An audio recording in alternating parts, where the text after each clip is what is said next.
Thomas and the new engine. The trains on the island of Sodor keep very busy. There are always lots of jobs to do. One morning, Sir Topham Hatt came to Tidmouth Sheds. "A new engine has arrived on the island," he announced. "His name is Neville. You must all make him feel welcome. A happy engine is a useful engine." Later, Thomas was stopped at a signal. The signalman called down to Thomas. "The bridge ahead is unsafe. Thomas, you ought to collect a piece of ironwork so the bridge can be repaired." "Yes, sir," puffed Thomas. At the yards, Harry and Bert were with Neville, the new engine. Neville was a steamy, but he had a square body like a diesel. Neville was backing up towards some trucks. "Nearly there," said Harry cheekily. "Nearly there," said Bert naughtily. Then there was trouble.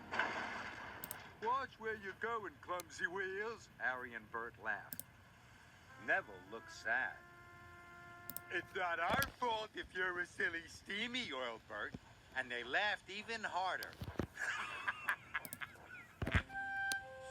Thomas arrived at the yards. He could see Harry and Bert laughing with Neville. That must be the new engine, he thought. He must be friends with the Diesels.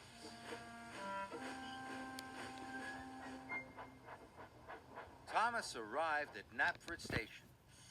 "Have you seen the new engine yet?" asked James. "Yes," said Thomas, "but we'd better be careful. I saw him at the yards with Harry and Bert. They were laughing together." James was shocked. A steamy, friendly with Diesels? As Thomas left, Edward pulled in. "Have you heard about the new engine?" snorted James. And he started to tell Edward all about Neville. Later, Edward was taking on water. He was talking to Percy. "That new Stevie Neville is best friends with the Diesels," Edward puffed. "He doesn't want to be with Stevies at all."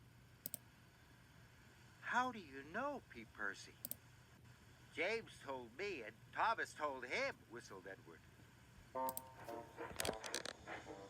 Later, Percy met Emily at a red signal. "Don't go near Neville, the new engine," he told her. "The Diesels have told him to biff into Steamies. Edward told me. James told Edward, and they heard all about it from Thomas." When Thomas arrived at Abbey Station, Sir Topham Hatt was there. "Thomas, you must warn all engines not to cross the bridge until it's repaired," he boomed. Thomas felt proud. It was a very useful job. Just then he heard a whistle. Someone was coming. Thomas had to warn them. It was Neville, pulling Annie and Clarabel. Thomas was shocked.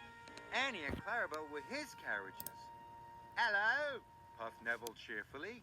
"I'm not talking to you," Thomas huffed crossly. Neville didn't know what he had done.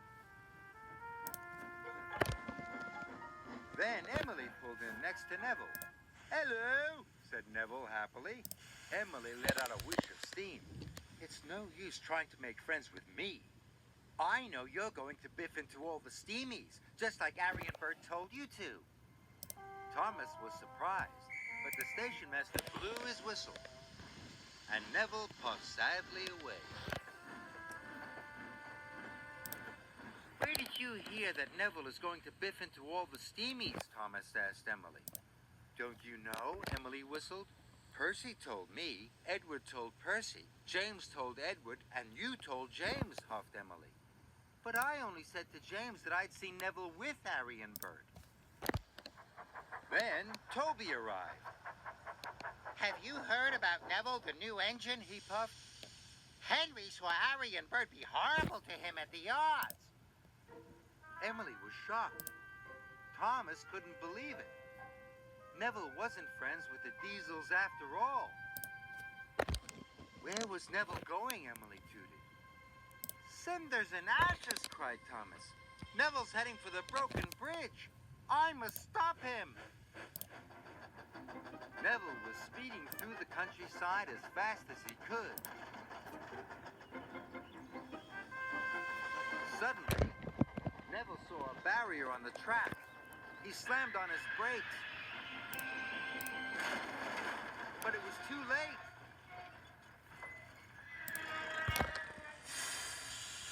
Neville was in terrible trouble. He was on the broken end of the bridge. Thomas knew it was all his fault.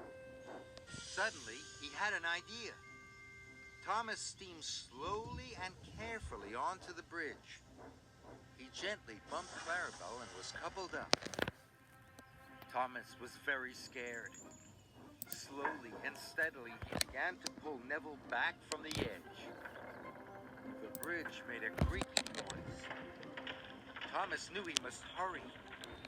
He pulled as hard as he could, and with one big puff, he pulled Neville's wheels off the bridge. Thomas had done it. He had saved Neville and Annie and Clarabelle. Thank you, whistled Neville. I should have warned you, puffed Thomas, but I was too busy believing silly stories. I thought you didn't like steamies, but now I know I was wrong. Thomas gave Neville a long, friendly toot-toot. Neville was very happy. At last, he knew he had a good friend in Thomas.